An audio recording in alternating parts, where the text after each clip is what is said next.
and welcome to the first edition of the FlatBackFour podcast with me, your host, Andy Mcguire. Now, this will be a weekly show talking all things football. Football, do we remember that? Well, of course we do, but it does seem like a lifetime ago. However, the coronavirus is still around, but the teams are going to try and finish the league, especially in Germany, Portugal, and of course the Premier League. Now, should that happen? Should it be null and void? We're going to be talking that. We're also going to be talking transfer rumours. What players are going to improve the teams to help them get top four, to challenge for the title? We're also going to be talking about Leeds and West Brom and the Championship and the financial aspects that the coronavirus is going to bring. We're going to finish off with our weekly Wikipedia football game. So if you want to get involved with that, stick around at the end. We're going to be talking a lot more other things as well. But there's going to be some unpopular opinions, some heated debates. So welcome to the first edition of the FlatBackFour podcast. Hi, and welcome to your first edition of the FlatBackFour podcast with me, your host, Andy. It will be a weekly discussion talking all things football and everything regarding football. Obviously, there's not much football at the minute going around the globe, but we're going to try our best to discuss. Joining me every week will be Scott Eaglen, all the way from Leeds. Hello. Scott. We've got Deemy, also from Leeds. And we've got our international correspondent. We've got BB all the way in Holland. How you doing, BB? You all right? I'm good, thank you. So BB knows a lot about the Dutch league, and obviously that's been in the headlines this week, so we'll probably touch over that as well. But firstly, what we're going to discuss, we're going to talk about how life is without football, how we're all coping without it. We're also going to talk about when we think football is going to be back. Obviously, the Premier League had a meeting this week, a virtual meeting discussing how it might be coming back behind neutral venues and behind closed doors, obviously. But do we think it should even be started? Do we think that it should be voided? There is a lot of discussion. If one player gets ill, and if that was the case, how much trouble would the Premier League be in? Also, if it goes past June the 30th, we've also got to talk about players' contracts and if agents would be greedy, would they be allowed to keep the contract extended? And then that will take us on nicely to the transfer rumours that are going to be going on. Apparently, there might not be a transfer window. There might be a transfer window next year because of what one Premier League clubs to spend. So we'll go over that a little bit. And then we're going to have a little bit of fun at the end talking about an underrated Premier League team. So, yeah, how is everyone? We all right? Terrible without football. Terrible. Weekends are wasting away. We can't handle it without football at the minute. What about you, BB, over in Holland? What's the the situation like over there without football? Is it as bad as the English? What are they talking about over there? Yeah, the Dutch absolutely love the football, and it's driving them mad. Same as us all, really. I think it's more not just the fact that we can't watch football, playing football as well is a massive, massive part of us lives. So, that's affecting us as well. Yeah, I mean, obviously you work in the sector of like dealing with the betting, and you do a lot of stuff in the Dutch league. How has the money side have affected the Dutch league? Because obviously the likes of Ajax rely on academy players getting good, and then they do sell them on, and there's always a talk that they never keep the best players. So what about the money aspect? How have you noticed that over there? What are they talking about, like with the money situation with the league? Because obviously they've voided it now, but then you said that they're thinking about going back on the decision. Yeah, I think you're going to find that in most leagues that end up voiding it, that you're going to have certain clubs contesting it and getting lawsuits involved, things like that. Exactly the same here. You obviously had Ajax and AZ Alkmaar both challenging for the title. PSV were on a massive run as well, so they could have made a late, contest for the title. What was the points difference in the top? What was the points difference, baby? What was it? So Ajax were top on goal difference alone, with Alkmaar in second. So and they can't be awarded a title like that, can they? They cannot be awarded a title just purely on Well, yeah, they didn't get given the title here. They just voided it. I think it was France, wasn't it, where PSG were given the title. But I find that bizarre. Like how it's quite funny how a league can give, like, so PSG are being given the title, but say like if they don't do that in Holland, is that a knock-on effect then for the Champions League? Well, I don't know. I don't know how UEFA are going to decide on that one. if you void in one league, but also declaring champions in another That's league. the thing, isn't it, with Dutch league? If we're voiding the league over in Holland, how are they going to decide Champions League and Europa League? Is it going to be purely based on last season's ending, or if they're going to absolutely void it, then nobody's going to get given the title? Well, there was talks of UEFA wanting to do the previous 4 years of your league standings anyway, weren't there? Yeah. So this might just give that a little push in terms of, in the future, you might actually see this happening, where it's just the best 4 teams over the last 4 or 5 years getting into the Champions League. AZ won't be happy with that, though, will they? To be fair, because they haven't been that for 4 years. No, they're going to lose a massive amount of money if the season, is null and void.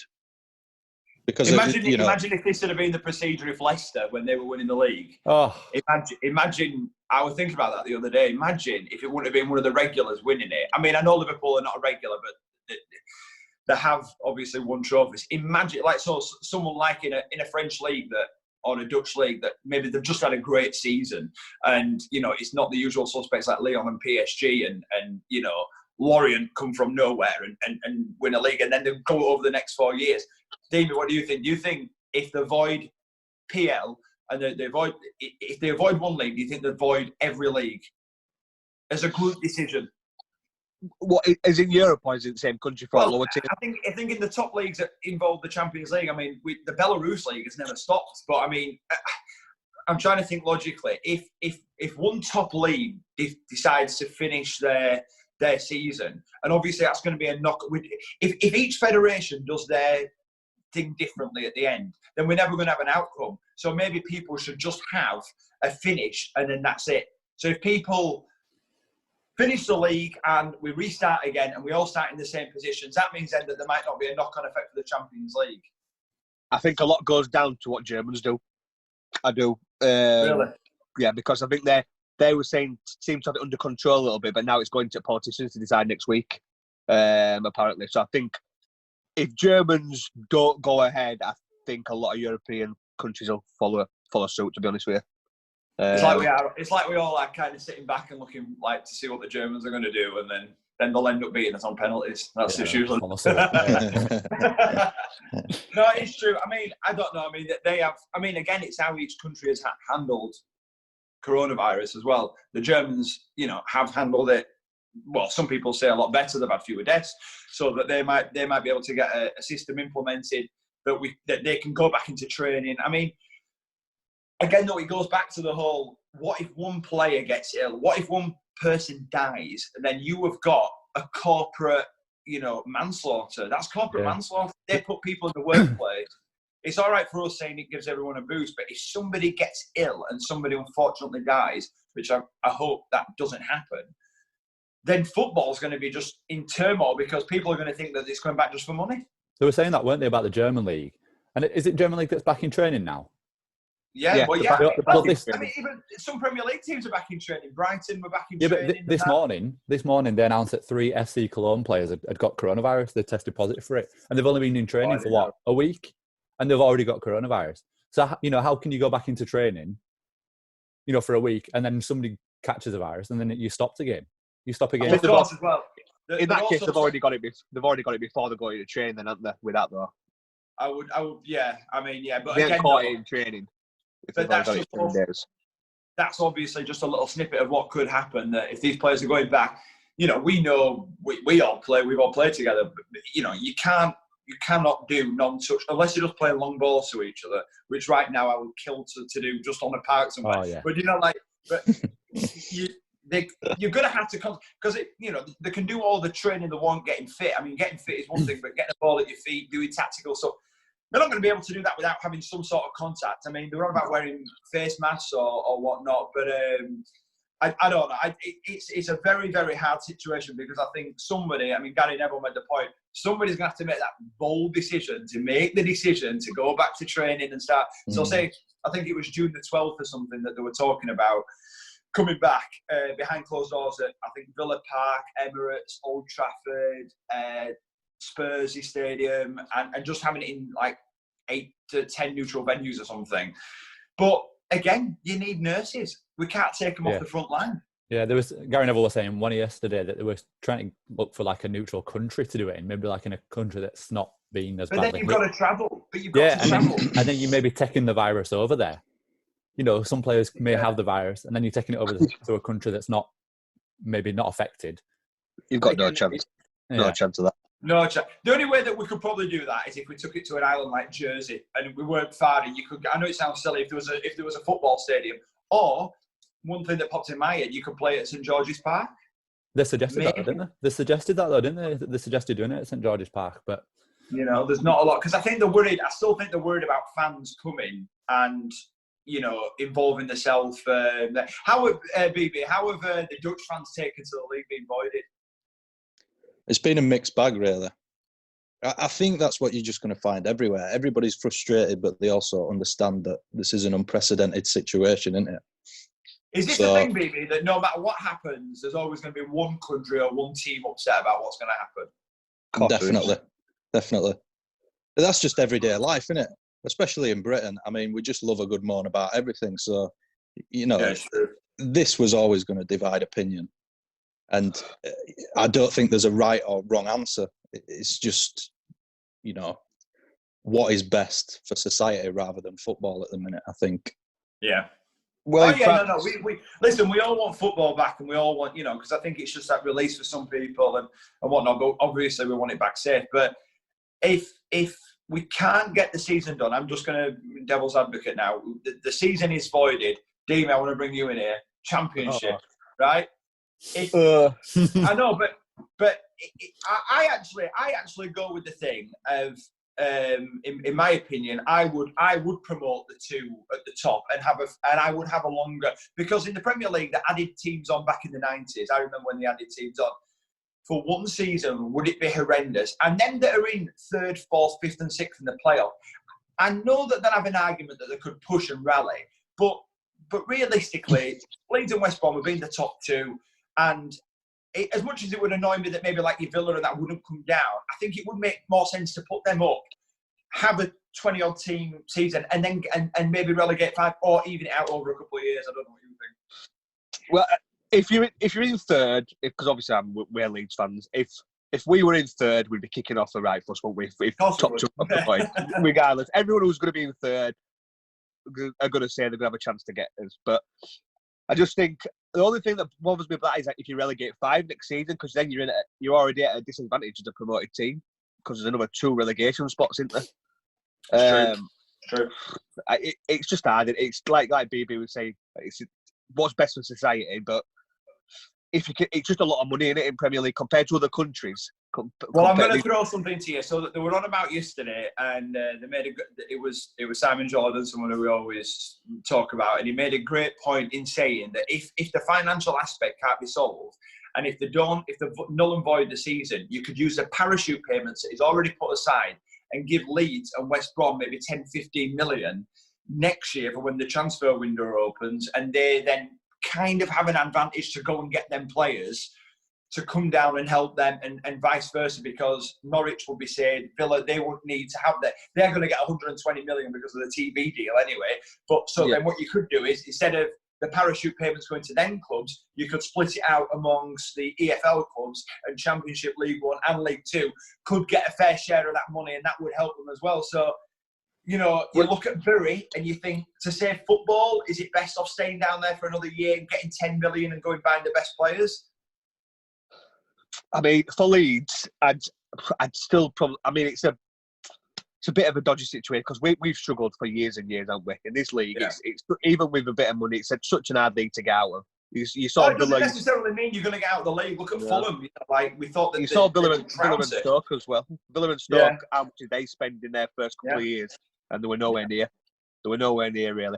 I mean, one good thing that I will mention if they do that with the parachute payments, they could give every Championship club 5 million and League One and League Two club 2.5 million each from them parachute payments. Yeah. And then potentially that's life-saving, isn't it? Because with no football, lower league clubs depend on income from gate receipts.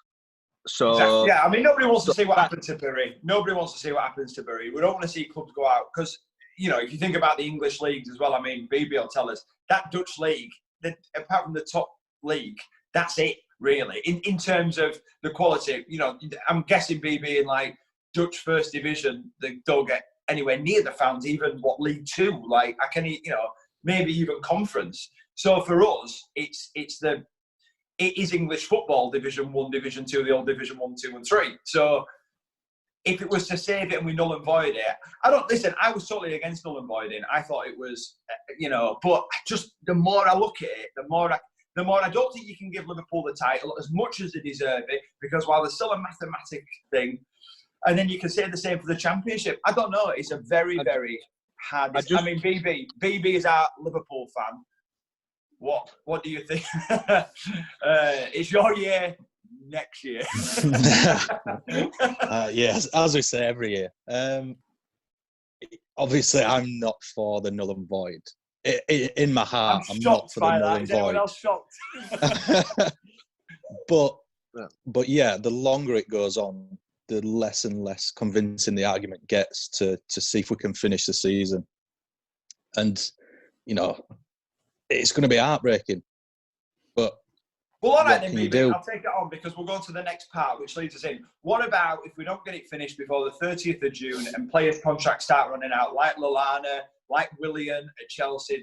There's players that are going to be out. I can't remember how many players it is, but it's a fair few, and it's the top players. They've already said that they can rotate the squads if they start playing again and they can make 5 substitutions. That was one of the things. But if you haven't got, I mean, Willian's been quite an integral part. Lallana is I think he's a great player. I think he would still be a great player. Me and Scott have always spoke about Lallana. But there's players out of contract. So what for you, if it goes past the 30th of June, is there a cut-off for you that you think, it's not going to happen anymore? This is, you know, because then obviously it goes into next season and then the Euros. If we didn't have Euros next year, maybe we could have started the season in January and gone right through. Yeah. I think even talking about Euros, the logistics of the Euros now just seems totally incomprehensible, doesn't it? All over Europe. I mean, surely something's got to be done about that for a start. I do think there does have to be a cut-off point, though. Somebody's got to say, if it's, for example, 30th of June, if they say 30th of June and we've got no plans for then yeah, we're just going to have to null and void the season. Because, like you say, it's not just the leagues and that, it's the players, the contracts, agents are going to get them, and we all know how greedy. On July 1st, playing for the club, and Real Madrid, Barcelona will come in for them, and they break the leg, and they're out for 6 to 12 weeks. Then, you know, it's that situation of going, listen, I'm not a big fan of agents. I think they take too much. But at the same time, being in an industry that's, you know, representing people, you can understand why an agent would be like, no, you can't touch our client because we're all on for a big move. He wants to go play over there, or he wants to try. You can't blame a player for maybe wanting to move on, or maybe like Lallana wanting to go play regular first team football at 31, 32 year old. What do you think, Scott? If a player is, do you think it should be up to the player, or do you think the agents will get involved, or do you think the players should be like, well, you know what, they'll go on a pay-as-you-play type contract? I don't know what it'd be from a player's point of view. I mean, my opinion on this changes from week to week on how the season should end. You know, some weeks I'm thinking, is it better to just null and void it so we can start next season as fresh? But, you know, for me, you've wasted you wasted, 3/4 of a season. I'm thinking of teams like Plymouth who have travelled, you know, from South Coast up to, you know, Northeast. Fans have spent hundreds and hundreds of pounds on travel and tickets and whatever. So to completely write off this season, I think I won't be a fan of it. I think you push it as far as it can go. I think even if this virus carries on until 2021, February, March 2021, this time next year, you then finish it this season. No matter how long it takes, you finish the season. Because you can't do it behind closed doors. Logistically, it's not right because, you know, there's still people dying every day, 600-700 people dying every day. You can't play it behind closed doors. It's still not safe. People are going to be touching each other. People are going to be coughing, fly tackling each other. I never understood that, Scott. I don't know if when the Premier League brought in the no handshakes before the end of games, and then at the end of the game, they were all hugging each other and high-fiving. Yeah, I couldn't get my head around that. How awkward was it, though? You know, when they came on and they just sort of walked past each other? Yeah. It was like when you're on a night out and you see someone you kind of know, but you don't know. You just give them a nod. Yeah. Yeah, I just never, to be honest, I mean, the handshake stuff, I never really got that before a game anyway. I love like Gary Neville when he used to say, why are we shaking hands before a game? These are the guys that are going to be my enemy for the next 90 minutes. Why am I shaking their hands now? Yeah. Well, Roy Keane and Vieira never used to used to be imitated, didn't it? Well, no, I get it. I think it's good for the game as a mark of respect. I think the kids are mascot. It gets the kids a chance to go out with the players. It shows them that before the game, we it's like a boxing ring. They'll touch gloves, but then they are going to try and hit each other. They're going to try and score against each other. But I think I do quite like that respect thing. But I just never quite got the shaking of hands back. No, and then after the game, they're all touching but they would be doing that though. And even battling, battling for a ball, and you're coughing, and like you say, it takes a cough, and it's on something. So. We all play football. We've all played football together. There's never a time when we haven't come into touching distance of each other and. It's physically impossible, isn't it? It's impossible. And this is what the Premier League, I think, every league. I mean, I know like we're all sitting back and waiting for Germany, like what Deebo said, but I think for us all, we're all thinking, well, until I'm at that stage now where if there's no vaccine, we can't allow fans. We can't allow 40,000 fans into a stadium. I mean, it's just ridiculous. We can't do it, right? So there was a professor on, I think, Sky yesterday, and he was saying he is an Arsenal fan, and he was like, without a vaccine, you're talking 12 to 18 months to 24 months without any fans in. Now, I don't know about you. I mean, Liverpool, he's a Liverpool fan. We're all Leeds fans. The atmosphere, you'll never walk alone. Us singing, it's just, it's madness when you walk out, and that's what gets players up. Without that in the stadium for a whole season, because if there's no vaccine, say if we start the new season in October, November, and they're saying that we might have a vaccine maybe June, July next year, that's pretty much a full season without any fans in the stadium. Forget about the money revenue that's going to be lost. I don't know, how will it affect football? That alone, how can you have no fans? It'd be great for TV audiences. I mean, I even thought about projecting sound just for some sort of atmosphere. I know, it'd be dreadful. No. It'd be dreadful. But we've all watched. I think when England played Croatia behind closed doors last season, and it was horrible. It was just awful, So I don't really know. I don't know what the plan of action is for the FA and whatnot. But the only thing for certain is that we're not sure. I was just thinking as well there. If you play it behind closed doors. You can hear everything on the pitch, can't you? And there's footballers swear a lot. If you've got kids watching, particularly that Croatia game, how many times during that Croatia game did I hear the commentator say, sorry if you're offended by that. Sorry if you were offended by that. You're going to hear that every single game. Every Leeds game on telly, you hear that. Yeah, exactly. And it's true. Like, you're not going to get away from that. You're not going to get away.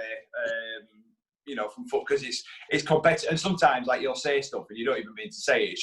It's competition, and it's just or if somebody fouls you bad and whatnot, I mean, Deebo has been known in the past. It's our whole. No, but it's true. It's like it doesn't necessarily mean the man off the pitch, but on the pitch, it's just competitive, isn't it? You know what I mean? You cannot get away from that, whatever. So. Look, I don't know. I think the FA have got a big decision to make. I think if the Germans do it, I don't even think we can base our decision just off the Germans. I think we can watch their module. I think we can see how they do it. But I do think because of coronavirus, every country is going to be different over all this. Every country and every federation is going to be different. Look at Belarus. They didn't care. They literally played. I don't know how many cases they had, but they just played on. I think as well. If one league in Europe is voiding the league and another league is carrying on, surely UEFA or FIFA or whoever need to take a stand and say, look, you're all doing the same thing. One league can't be voided, one league carries on. Because like you were saying earlier about Champions League for next season, if we carry on the season and say Leicester, Spurs or whoever else qualifies for Champions League, you could be playing the Dutch teams that would qualified for it 2 years earlier. Yeah, it just wouldn't feel like a Champions League. It wouldn't feel like a normal Europa League. Well, UEFA should come out and just say. Go on, Deebo.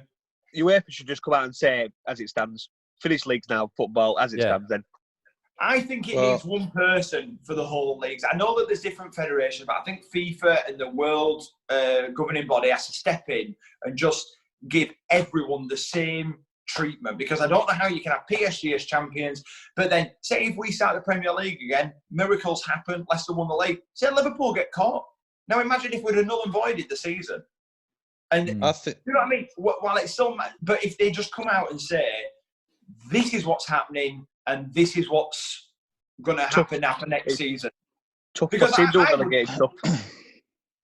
I mean, it's awful. Like, I mean, you know, we're all Leeds fans, but we're also football fans as well.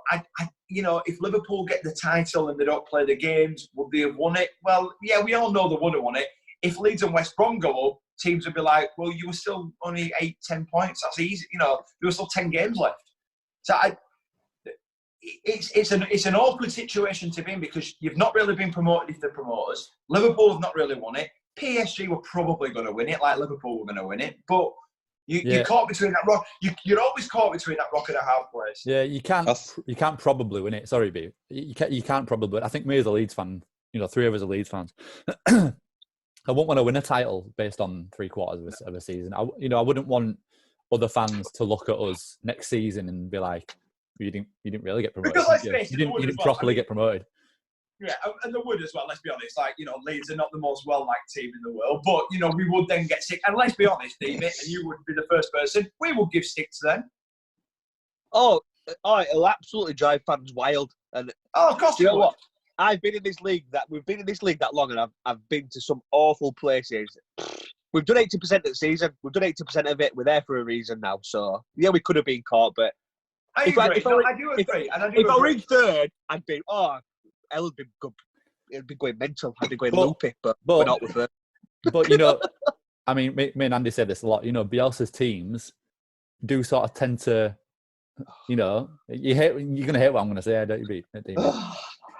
You know, Bielsa's teams do tend to fade away in the last sort of 10, 15 years. But we did research. We did have a research. We did have a bad patch. Then we did come back, and fair enough. Like, I think the players took a look at themselves after last season, because I will say it, Lampard, he outdid Bielsa last year. The beaters, David, you know, they did the thing. But this year, we had that little drop off, but then we did go, and we didn't concede a goal, did we, for how many games? So I think we did get over that little bit. And like Davey said, 80% of the season are gone.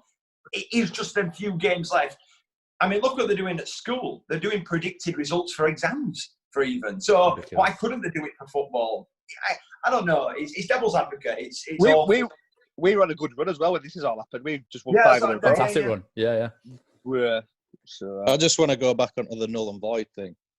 Because obviously French and Dutch have null and void their league, or awarded champions, whatever, finished their leagues now. But that's all down to the government saying you can't do this anymore. Yeah. So the Dutch, obviously, we can't have anything till 1st of September. I think France is similar. Same, yeah. But then we talk about Champions League. So in domestic terms, that's up to their domestic FA, isn't it? The Dutch FA can decide what they want to do, and the French FA can do what they want to do. But in terms of UEFA, are they going to do the points per game system to determine who qualifies for the Champions League, Europa League? Is that how it's going to work? Is that going to sort this whole mess out? Yeah, I mean, it's not it's not something I'd choose. But I'll tell you what this does prove, though. It proves how much, you know, the competitions and the money that is in football, which is not. I always argue with people that say, "Oh, it's just too much money." Well, of course, there's too much money. It's the most watched sport on the planet. Of course, there is, you know, going to be money aspects involved, and it's not just the 2000s. Since time began, football has always generated money, right from the late 19th century. So I can't have that discussion because it's ridiculous. But it does set a marker. And for me, I think that the leagues are always more important. I would probably get rid of the Europa League and Champions League for a season, because then that eliminates the countries playing each other. So whatever decision your league made, like you say, your government body said, no, we can't do it anymore. So why don't we just spend 1 year, catch up on all the games, let's finish this season, because then if we got rid of the Europa League, Champions League, even the cups, but if it meant we just have a season where we could just play game after game after game, we can still finish it by May, even if we started in January, and then we could still go on to the Euros. I mean, I don't think Euros are going to happen. I think they should be scrapped. It should be scrapped. I think they should be scrapped. I think you should just go to the next World Cup. It's too much. It's too much. If you make that decision as well, that you're not going to have a Champions League, Europa League because it's cross-continental across Europe. How can you then hold a Euros cross-continental across Europe? It doesn't make any sense, does it?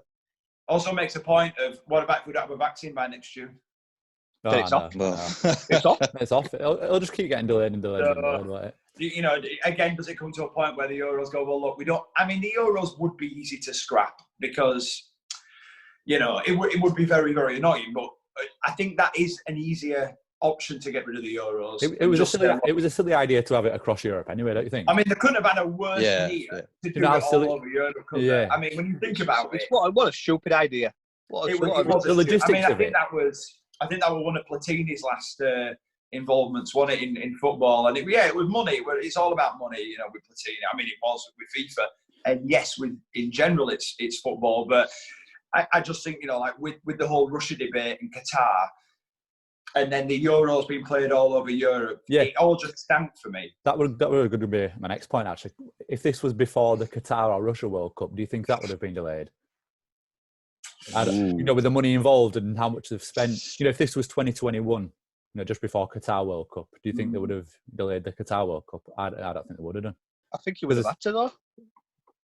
Should just scrap that off. Yeah, because it was a world pandemic and it wasn't just like, it wasn't just in China, which is near Russia, or it wasn't, you know, I don't know, like maybe, again, you're playing devil's advocate there. You don't know what, I mean, I think the world body would have had to step, like maybe the World Health Organization would have stepped in and said, no.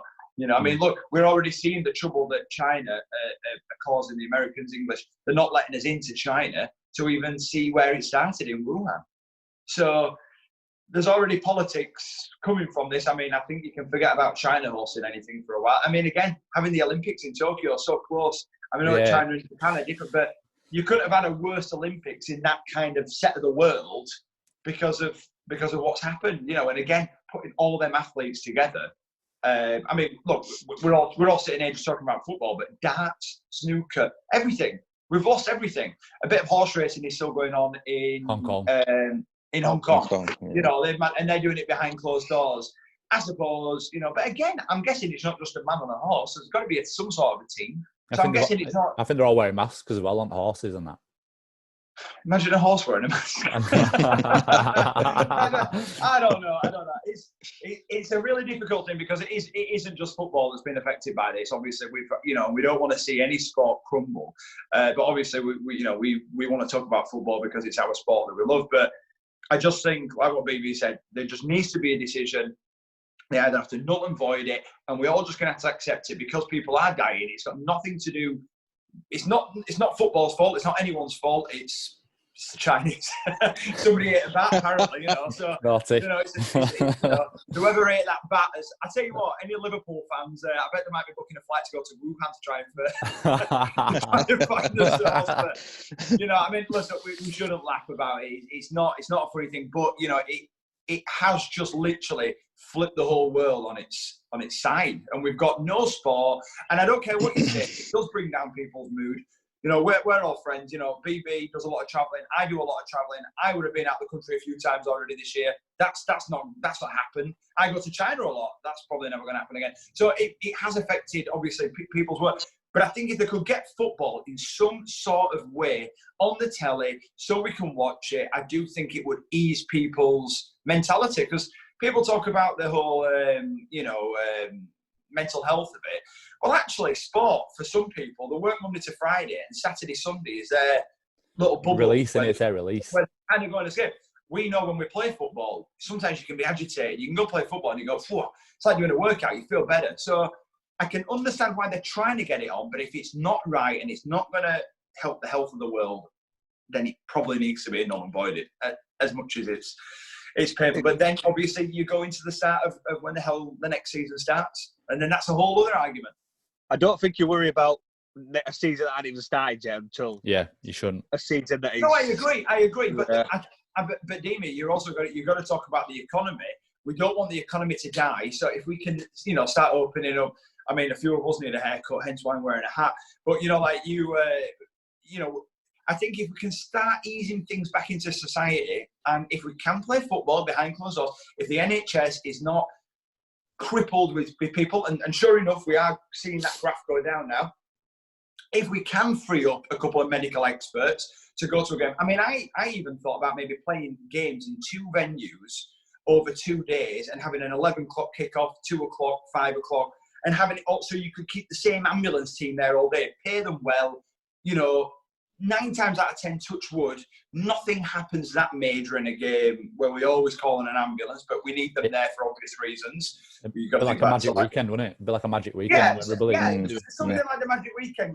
And that was a good suggestion, I thought, because then it could give people that bit of purpose, to watch the sport, and you watch your team. Maybe you could have 2 referees that do 2 games. I don't know. Again, I don't know what the health aspect would be for that as well. But if they do that, though, they'd have to make sure like public transport were off from certain places to this venue, just to be on safe side. St George's Park. They play at St George's Park, where you could have a skeletal TV crew. You get your 2 commentators. The 2 commentators don't even have to be at the ground. Yeah, they don't really. VAR is already somewhere around that area. So. Yeah. So it's quite local, isn't it? Yeah. But that again, VAR, they're all sat in a room together. All is there 3 or 4 of them? Hey, listen, we could do a 3-hour podcast on VAR. We'll do that next week. We'll do a podcast purely on VAR because I could talk about No. I mean, that's a story for another day. But it is, It's look, we're going to move on. We're going to talk about transfer rumours, and not even rumours really. People like Man City obviously walked the league. Well, they didn't walk the league. Liverpool pushed them, but overall they were fantastic. They were solid. Vincent Kompany left and then crash. Taking that one person out of that team has made them, and then they get Laporte injured. And Liverpool obviously rallied. They've had Joe Gomez, Virgil van Dijk, probably the best defender in the world at the minute. Whether you want to argue with that, I don't think you can. I think he is the best defender in the world. Is someone like Van Dijk to Liverpool what Man City missed this season? Maybe Laporte was that man, but obviously with injuries. And if so, what do Man City need to challenge Liverpool again next season? Because in my eyes, Liverpool are the best team in the league at the minute. What do Man City need to get back up to there? Man U got Bruno Fernandes. They're starting to come on strong again. They seem to be banging quite good. Jadon Sancho. What are we thinking, boys? Who's going to be making the move to where? I actually think Man City don't really need a lot, to be honest. I mean, I think they do need to replace Kompany. I hope Laporte doesn't become one of these injury-prone. What has he been out twice this season? Twice, yeah. I think next season will be probably Phil Foden's season. David Silva. David Silva is going out of the season. Yeah, he's going. Fernandinho, I think he'll probably not drop out completely, but maybe 20, 25 games. But Phil Foden. He signed a 1-year contract extension. Yeah, 1-year contract, didn't he? So I think Foden will be a big player from next season if Guardiola gives him the time. I'm not sure if Aguero will be there next year. Has Aguero said that he'll be there next year? I actually think, going back onto this virus, I think this virus will make players like Aguero, who's quite homely, he loves his country. I think. Well, he flies his little boy over. He flies his little boy over once a month for a week. So I think it'll make players like that. It'll make players like that think, do I really need to be this far away? Or so I don't know if Aguero will be there next season. How many players are going to be going to Chinese Super League? Yeah. Well, it was funny when Man United striker Ighalo, obviously he were over and the deal nearly fell through because it was obviously based over in China and it was the end of January when Corona first came out.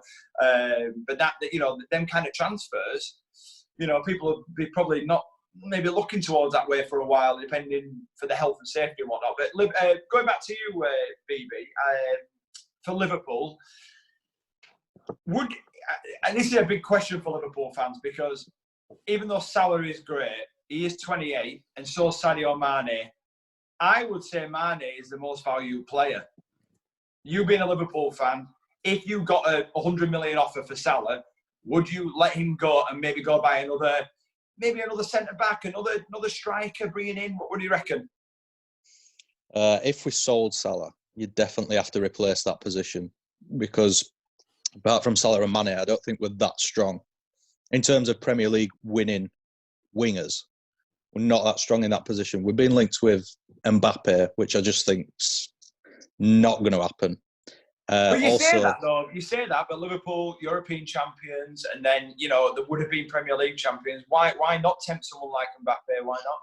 Yeah, I don't think it's because we're not a big enough club anymore, because we're obviously at the elite level in Europe. We're challenging for Premier Leagues, European Cups. But the money of it all is transfer fee alone would be ridiculous. But I think the sticking point would be his wage. I mean, what's he on at PSG? $350 a week? I think he's pushing something ridiculous. Yeah. I mean, that's way above ours. And this Fenway Sports Group have the old money ball tactics, don't they? Where they're billionaire owners. They are billionaire owners. They are, but they run it as a business, which is why we got pre-tax profits last year of 150 million or whatever it was. Yeah. So I just don't see him forking out. Timo Werner's more likely for us. Play him in the out-and-out striker. He's a very, very good player. He is. He would suit Liverpool, but I actually had a little bit of a thought the other day. Man City don't seem to want Leroy Sané. Now I know Bayern have been linked heavy, but I think he would be unbelievable at Liverpool. I think he's a great player. If we could get, because Leroy Sané is definitely a starting 11 player for me, anyway. Oh, 100%. And I think Jurgen Klopp would get a lot out of Sané. I mean, look, this is all hearsay, but I personally think he's a quality player, and he would fit the wage cap, and I think the fee would be a little bit more reasonable. And will Leroy Sané get better? Of course he will. He's like 24, 25, is he? Not even that, is he? He's 24, isn't he? I think, if we were selling one, I think it's Mane that's been linked with a move away, isn't it? Real Madrid. I can't see that happening. I can't see that happening. I don't know about you guys, Deebo or Scott. I don't see Sané going anywhere. Sadio Mane, sorry. Sadio Sané, yeah. I can't really. I can't really. Salah. Yeah. Anyway, I'm not sure if Timo Werner would be a good fit for Liverpool. You don't think? No, because I think. You think because he would play more down the middle? Or? Yeah, because I think Liverpool like to play three sort of rotating strikers, don't they? Who are a bit all over the place. Maybe like Firmino just behind, and then you've got Salah and Mane. Whereas Timo Werner's more of an out-and-out striker, isn't he? I don't think it's Klopp's way of playing. This is a bit of political, and I don't know what Deemy thinks about this, because, like with strikers and stuff, I always had in my head that if Aguero went, maybe Kane would go to Man City. But with someone like Klopp and the way that they play, would Harry Kane fit in that Liverpool 11? No, same reason what Scott just said. He's an out-and-out number 9, isn't he? I know he is, but Firmino is a little bit all over the place. But if you had Harry Kane up there, I think Firmino is capable of going out to the right and doing a shift. He's a good player, Firmino. He's very good player. He's very important for Liverpool. If you buy a striker, an out-and-out striker for Liverpool, Firmino, for me anyway, would have to drop into the cam role. Okay. Definitely. And I think he'd be absolutely unbelievable there. I think that'd suit him down to a T. Well, he links up play. So for me, he could play as that loose number 10 for me, because he links up the play so well. And he's so technical that I think if you did drop him back another 20 feet, 30 feet, I don't think he'd look out of place. Look at Paul Scholes, what he did in his career. He played just off number 10, and then by the end of his career, he ended up playing just in front of the defence, so spraying balls and linking up. I don't think it'd be the worst thing in the world if we went and bought an out-and-out striker. And maybe that's what we do need to take us to the next level. As wingers score a lot of goals for us, Firmino gets, he doesn't get out-and-out striker goals, but we don't use him for that. He's actually had a bit of a poor season for Firmino this year in terms of shots to goals ratio, hasn't he? He's not hit the heights. I think I saw some stats with him. His conversion rate was quite low for someone that good. Honestly, I obviously watch him every week. And if that guy's shooting from outside at box, it's either getting blocked or not hitting target. I mean, his long shooting's just dreadful. Yeah, and he does try quite a lot. He's not known for his goal scoring. I mean, missing pieces then. What about going on to Frank Lampard's Chelsea, as you've always got to refer to them? You can't call them just Chelsea. It's Frank Lampard's Chelsea. Obviously, when they had their transfer embargo, they managed to get Christensen in, didn't they? Who I think potentially is a good player. But Abraham started well, but he's only 22, 23. I'm not sure. I see the talent, but I'm just not sure whether he's going to go on and... I could be proved wrong, I don't know. But I agree with you. What would they be looking for? I think they need a centre-back. I think they're crying out for a centre-back and maybe another goalkeeper, because I'm not set on Aretha Balaga.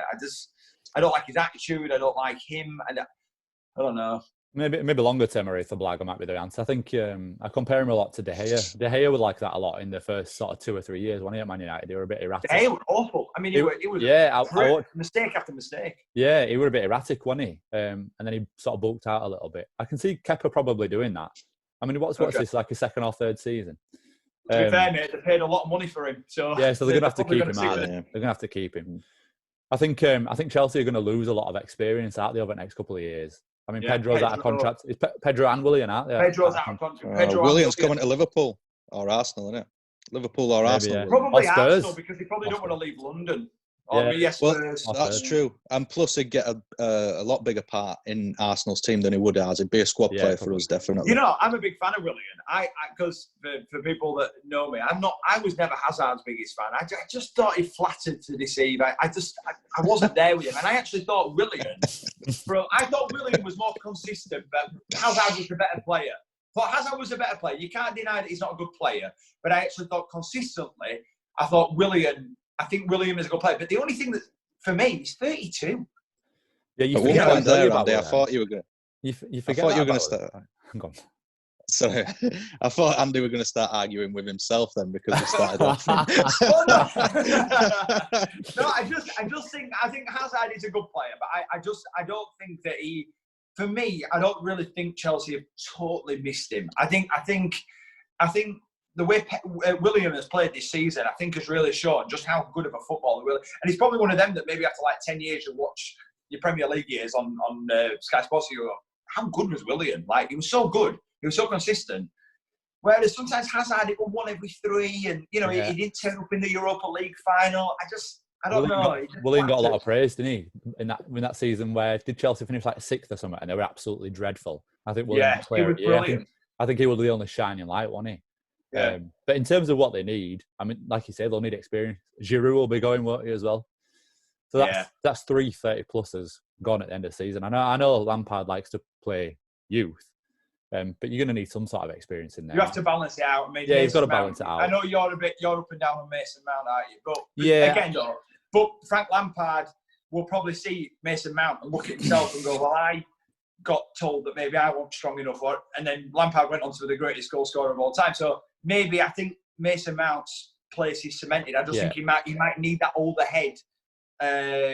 Because Lampard had like a Petit in the side of him for a couple of years, and he had Varane as well for a year. He had that experience. Whereas I don't think Mount's had that experience. And I mean, Damien will probably agree with me. When I saw him for Derby last season, I didn't think he were much cop at all, Mount at all. I thought he were garbage. Then he popped up and scored 2 against us in semi-final. Usually the case, isn't it? But I mean, he's obviously improved. But with the Championship as well, I think we all know that you don't get as much time. I think in the Premier League it's a little bit more open. The quality's a bit more there. Probably people were targeting probably Mason Mount as well, because the ability on the ball and stuff like that. But I mean, we can take position, because obviously last manager we're playing Kante further forward, and it wasn't right. Kante is the best CDM in the world. I mean, it's like having 2 players. So maybe having someone like Kante, someone else, and then Mason Mount might be the way going forward. Kante's only 28. Yeah, Kante's a bit of experience, isn't he, for like Mason Mount? But they do just need an experienced CDM, I think. Probably another centre-back as well. It sounds silly. Chelsea could do with someone like a Jordan Henderson. Someone who works at midfield. Someone, just someone who's strong in that midfield. Yeah, I don't think Mason Mount. I don't think he'd complement Kante though. I think Kante's the runner, isn't he? Probably not. They'd probably get. I don't think you need a super world class player. I think they just need a good solid midfielder that will probably allow Mason Mount to go on, create, because Mason Mount was scoring. He seems to like getting forward. Yeah, I think Chelsea are in a bit of a transitional period at the minute where they've gone from one spine to hardly anything at the minute. I think they'll probably need an experienced centre back and maybe another striker as well, maybe of that sort of Costa, Drogba ilk. Maybe another like big bustly centre midfield, a bit of somebody like a Matic, somebody who's really not going to be around. He's not going to be everywhere on the pitch, but he's going to stop playing. He's going to like sort of release Mount to improve because when you're looking at the wingers, they've got wingers. When you're looking at like Hudson-Odoi coming through, but yeah, they'll probably need a new spine. They need a full spine, yeah. You're right. They need a spine. Yeah, I think they just need a bit more grit. I think they've got the talent in positions, like I said, Mason Mount and Abraham. I think maybe we don't know because they're young still, but the potential is that they're quite good. And I know Jadon Sancho was linked with them as well. I wouldn't write off Hazard coming back.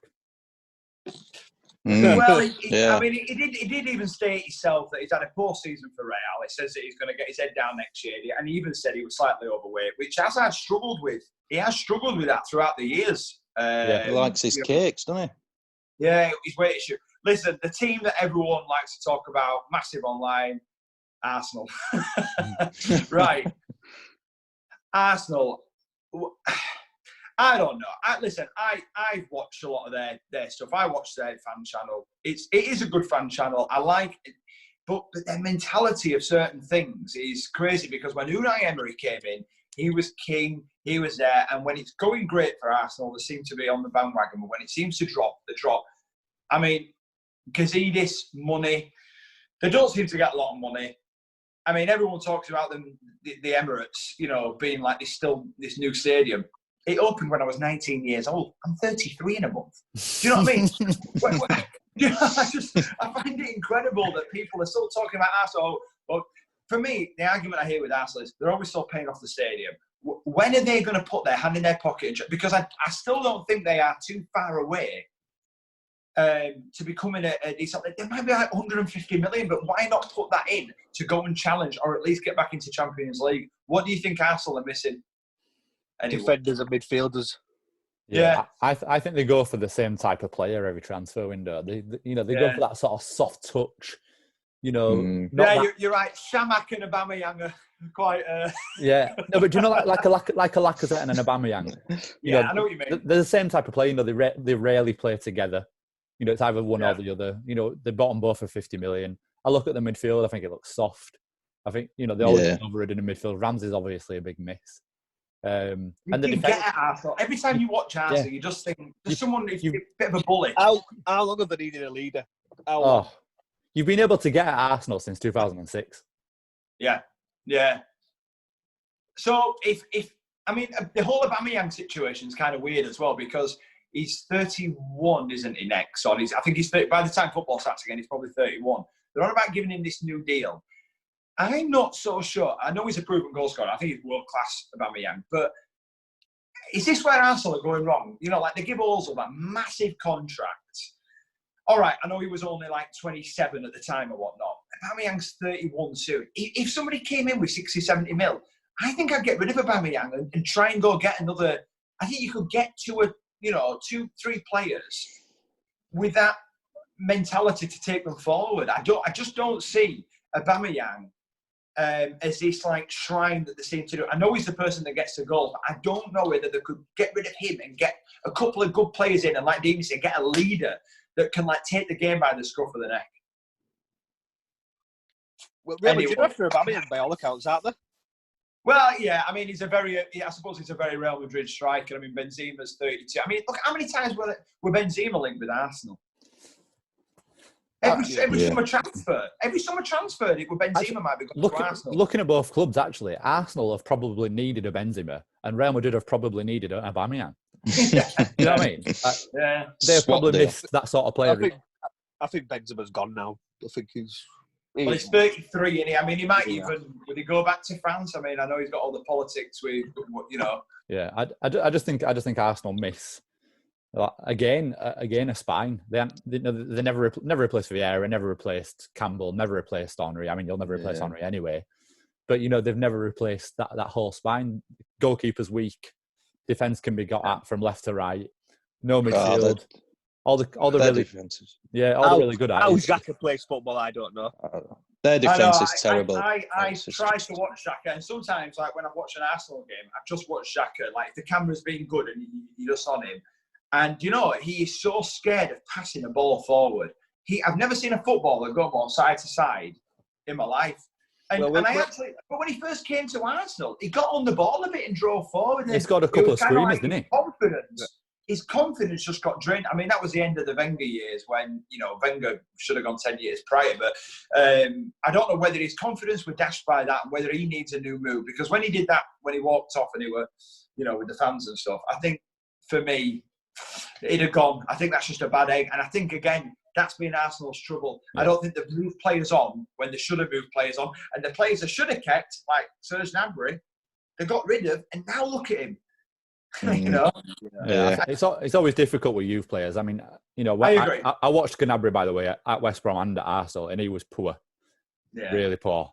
I didn't think he were any good. But yeah, that's, like I say, it's always a thing with young players, isn't it? You see Salah at Chelsea who's gone on to... But why in the contract? They should have done maybe a buyback. Clause. Oh, Spanish clubs do that. If you sell but I mean, Joe Gomez. Imagine someone like Joe Gomez at Liverpool. We know he's class. He's a bit injury prone. But would you sell him on without putting a buyback clause in for a 22-year-old? You wouldn't, would you? You wouldn't do it. You would always like to have that chance of first refusal of 35, 40 million. Yeah, even if he's worth 80, you're still getting back for 40 mil. If you're a Premier League club and you're going to sell a youngster who you think potentially may do something, in a couple of years' time, you put either a buyback clause on, don't you, or a sell-on fee. Yeah. I don't get the English team's mentality where they'll, like Sancho. So Man City sold Sancho. They've got no buyback on it. They've got no buyback at all. And I don't think they've even put any sort of sell-on clause in there. And I just think and that was weird that for Man City because they said that when they sold him, they knew he was talented. There wasn't like they didn't. So just to cover their own backs, why didn't they put a buyback clause? Same with Pogba at Man United. Pogba goes, and then they buy him back for 90 million. If they'd have put a buyback clause in 4 years earlier. Yeah. Well, I tell you what, though, I think if Fergie had been there, he wouldn't have had him back. I think Pogba. It's just a bad egg, isn't it? And look, and they're on about Bruno Fernandes and Pogba. We'll move on to Man U now. But bringing Bruno Fernandes in and keeping Pogba, I don't know if that even makes sense. And get rid of Pogba. If you can get the money for him, get rid of him. He's played 7 games, is it, all season? I don't think they've missed him. I think they've played all right. They haven't set the world alight. But Bruno Fernandes seems to be part of that missing puzzle.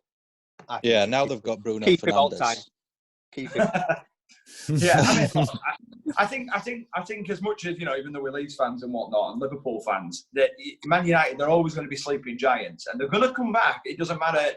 I don't know whether it be next season or the season after, but they seem now that they're going to stick with Ollie. They seem like I think the whole mentality of Man United is not to get rid of managers, but then they did do that. I think they've gone back to basics. They're letting.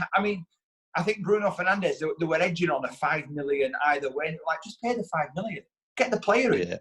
And then they got him in, and look how he changed the game. I mean, he were unbelievable his first 2 or 3 games, and then he continued it.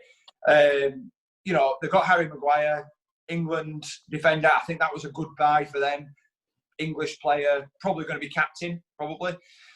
De Gea had a bit of a rocky season, but then again, he hadn't had a good defence in front of him. I think maybe they're only a couple of pieces. I mean, if they got Jadon Sancho, they've got Daniel James. Apparently, there's rumours that he may go on loan. Man U differ from Arsenal in that they've got the finances to put a serious dent in the Premier League. Where they can go out and buy whoever they want. Bruno Fernandes, for example, and he's been a really good buy for them, I think. It was 5 million, like I said, they weren't willing to do it, where Arsenal seem to just not want to do that, and they'll go pay 10 million for, a Nigerian defensive midfielder that we've not heard of. But he might be really good, or they might go buy some French youth player you know, like Arsenal seem to be quite good at picking up the young African kids and the young like French kids because of their scouts. But they've done nothing. I don't see They've Arsenal not done nothing for a long time. Yeah, well, I don't see Arsenal linked with like a big name where Bruno Fernandes, we'd all heard of him in Europe. I mean, until you come and do it in a really big league, we don't know how good he was, but he was rated very high. So, but I mean, I don't know. Going back to Man U's positions that they're missing, Martial, they say, has had a good season, but I'm not so sure on Martial. I don't know. I think some days when he wants to be good, he could be great. There's clearly something there with Martial, I think. I don't think they should give up on him. I can see Martial going somewhere like, you know, if he moves on like a Chelsea and excel in there, or an Arsenal and excel in there, I think he would be another one that would, you know, if you persist with him, he'd probably get a lot better. But again, he nearly went to Spurs, didn't he? He nearly went to Spurs. Yeah, but I think Man United, I would actually say they're probably only 2 or 3 players short of challenging. Deemy, you disagree? Yeah, I don't. I think it's a miles away. I think they're going to go years. I think they're going to go 25 years ago without winning the league. But genuine. And it's not 25 years. The thing is, though, Deemy, you can't say that because it takes one season. It takes one season of 2 right buys. I mean, look at Liverpool. They were miles off, and then they buy Van Dijk, and bang! It's like a totally different team. Right. So I tell you, the difference is right. And this applies to Arsenal as well. Arsenal and Man United. They will not sign. They will not get the players because the managers. They can't attract. They cannot attract. I don't care All what right, they say. Solskjaer and Arteta cannot attract the same type of players. Okay, all right. Even Lampard would attract players better than them. I agree with Arsenal, but I think Man U's a different thing because I think Ole were a top player, but just that name of Man United alone, I still think they can bring a player in over Arsenal just because of who they are. I'm not saying they went over Arsenal, but over everybody else they won. Even Chelsea to a point because Lampard is a better name than Solskjaer. I agree. No, I agree with that. And obviously Lampard's only kind of just recently retired as well, and he was world class. I get that. No, I do agree. But I'm with Scott. I just think two players of a decent ilk, maybe a real top. I mean, Rashford has the potential. We don't know. He got injured, but you know, obviously there is something there with Rashford. He is. I'm a big fan of Rashford. Yeah, you like Rashford, don't you? I'm a big fan of Rashford. Yeah. Yeah, I think he could go on, and he's English, and we want him to do well at an English level. But I don't know whether they need someone else attacking who's going to score.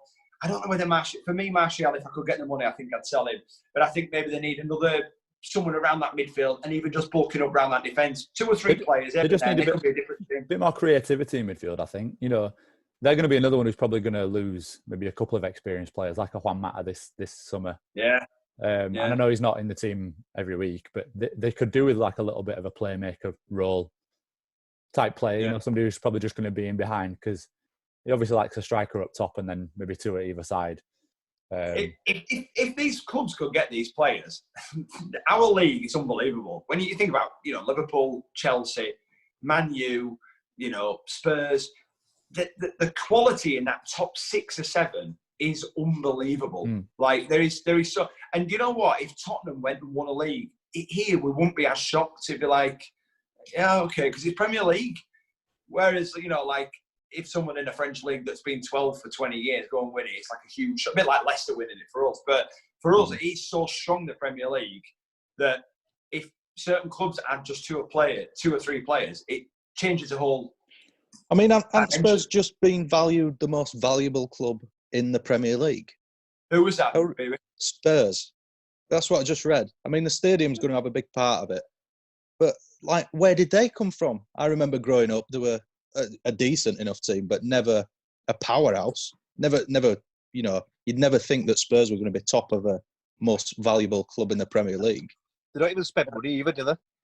No, I mean, I don't know what this valuation's on. I'm guessing it's if somebody was to come and buy the club, because the new stadium's obviously put a massive value on it. If somebody bought the club with Newcastle's money now for Spurs, I mean, they'd be laughing. But I mean, probably the debts to the stadium, but they are selling it off out there as NFL.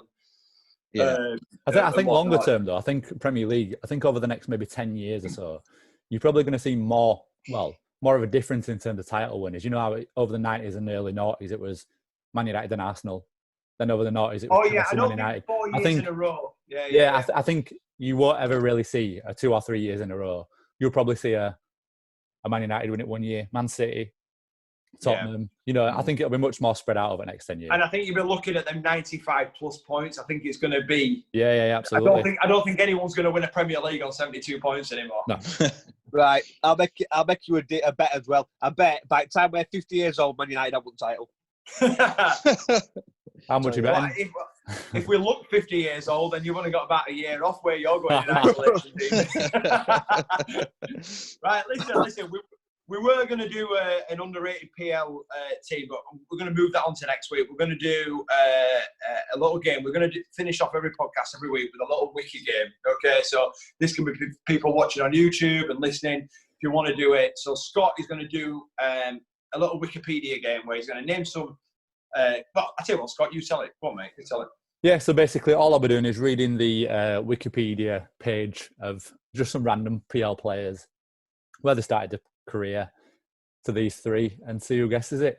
I don't know who my money's on, though. I think Deem is a bit of a dark horse. Andy is very good at this game. Very, very good, because he lives on Wikipedia. I think if you know the answer, the first one to put your hand up, let Scott pick, yeah? Okay. Also, I'll just disclosure, I'm useless at this game. But Evie, you'll just pull one out of the bag just randomly. To the viewers, though, if there's any Dutch people that come up, BB will be there. Just during isolation, though, BB's won everything in group chat. He has been very good. He's been very good. Go on then, Scott. Right, so I've got six players, yeah? Okay. Don't bother about putting your hand up. Just shout the answer, right? Okay? Okay? They're not terribly difficult. So this player started his career in 1997 with Charlton Athletic. Made 149 appearances, scoring 5 goals. Lebo, yeah? Nope. He went on loan to Spurs. Darren Bent. Went on loan to Spurs. Darren Bent. No. He had 12 appearances, no goals. Then he went to West Ham. 59 appearances, 2 goals. Scott Parker. No. After West Ham, he went to Fulham. He had 97 appearances with 2 goals. Carlton Cole, no. Then he went to Liverpool, and he had 15 appearances with no Danny goals. Murphy. No. So Charlton, Spurs, West Ham, Fulham, Liverpool. He had a random loan with Nottingham Forest, 15 appearances, 1 goal. Then he was at Leicester, 2011 to 2016, 138 appearances, 5 goals. Then he went to Gillingham, 25 appearances, no goals. And then he ended at Billericay Town in 2017, 23. Oh, it's Jimmy O'Hara. No. Even I know that. Wolves, didn't he? Wolves. Oh, yeah, Wolves. Yeah. So three clubs that again? So he started his career in 1997 to 2005 at Charlton. 8 years at Charlton, 149 appearances, 5 goals. He had a loan spell in the middle of that with Spurs.